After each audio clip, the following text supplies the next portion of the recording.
चल रहा है, इसके बारे में थोड़ा विस्तार से जानकारी दीजिए। क्या कार्यक्रम है और ये कब तक चलेगा?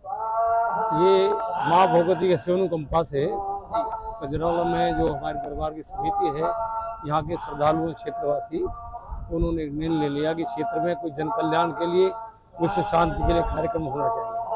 तो निश्चित किया गया कि क्षेत्र में शिव शक्ति महायज्ञ, जो प्रातःकालीन सत्र में भगवान शिव का पूजा और जो वैदिक मंत्रों के द्वारा 11 कुंडीय यज्ञ, उसमें होमों की आहुति से हवन किया जाता है, यज्ञ किया जाता है।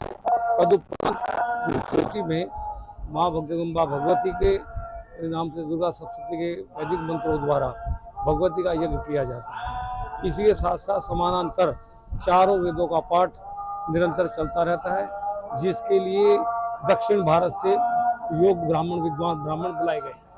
उसके उपरांत जो सायंकालीन सत्र है, उसमें राम कथा का आयोजन किया गया है। राम कथा के व्यास के रूप में काशी पीठाधीश्वर अनंत श्री भूषित श्रीमद जगत गुरु डॉक्टर कमलाचार्य जी वेदांती जी हैं। और ये सब कार्य जो है जन कल्याण के लिए, सामाजिक समरसता और विश्व शांति के लिए किया जा रहा है, ताकि पूरे क्षेत्र में नहीं, पूरे प्रदेश में और विश्व में एक शांति का संदेश जाए कि इस यज्ञ में, इस पूरे कार्यक्रम में बिना किसी भेदभाव के सभी जातियों के, सभी वर्गों के, सभी पार्टियों के, राजनीतिक और सभी समाज के बहुत महत्वपूर्ण महात्मा, संत महात्मा भी इस कार्यक्रम में भाग ले रहे हैं। राष्ट्रीय अंतर्राष्ट्रीय स्तर के संत महात्मा आ रहे हैं। जो कथा व्यास है, सब अंतर्राष्ट्रीय कथा वक्ता है।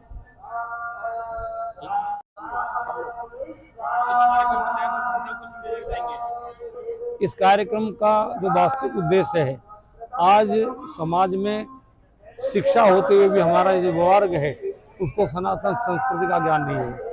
सनातन मान्यताओं से हमारा समाज आज भटकता रहा है, और जिसका परिणाम स्वरूप परिवार बिखर रहे हैं। पारस्परिक प्रेम नहीं है, पिता पुत्र में प्रेम नहीं, माँ बेटे में प्रेम नहीं, और यहाँ तक जहाँ आधुनिक संस्कृति व्याप्त हो गई है, उन परिवारों में पति पत्नी में वो प्रेम नहीं रह गया है, जो हमारे सनातन मर्यादा है। तो सनातन मर्यादाओं की पुनर्स्थापना के लिए, पारस्परिक प्रेम और सामाजिक सौहार्द के लिए एक संदेश जाए कि हमारा जो सनातन धर्म है, सनातन धर्म विश्व का कल्याण चाहता है। धर्म सम्राट करपात्री जी महाराज ने उद्घोष किया कि धर्म की जय हो, अधर्म का विनाश हो, प्राणियों में सद्भावना हो, विश्व का कल्याण हो। उन्होंने केवल सनातन के लिए नहीं, संपूर्ण विश्व के कल्याण की कामना की है।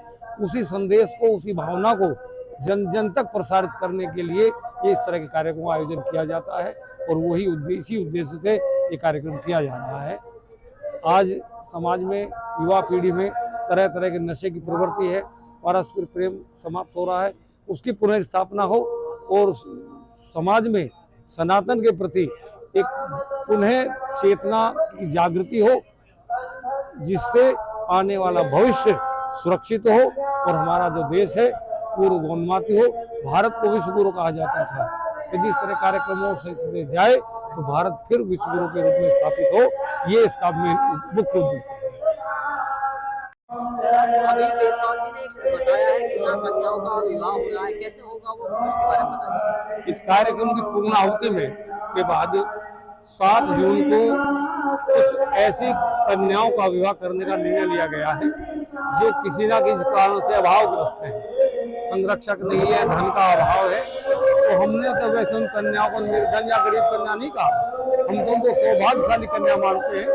तो ऐसी जो भी समाज में इस तरह के परिवार हैं, किसी कारण से, किसी अभाव के कारण समय पे बेटी का विवाह नहीं कर पाते, और कई बार कुछ इस अभाव में कुछ बच्चे मार से भटक जाते हैं, तो समय पे विवाह हो सके, तो अब की बार ऐसी 9 कन्याओं का सामूहिक हुआ वैदिक रीति से, सनातन रीति से करने का निर्णय लिया गया है।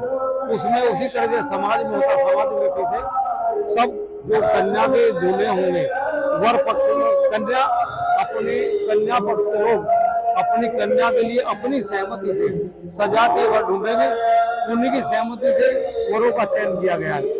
और सभी के लिए सब बारात लेकर आएंगे, सभी दूल्हों के लिए घोड़ी का व्यवस्था होगी, बैंड बाजे होंगे, वीडियोग्राफी होगी।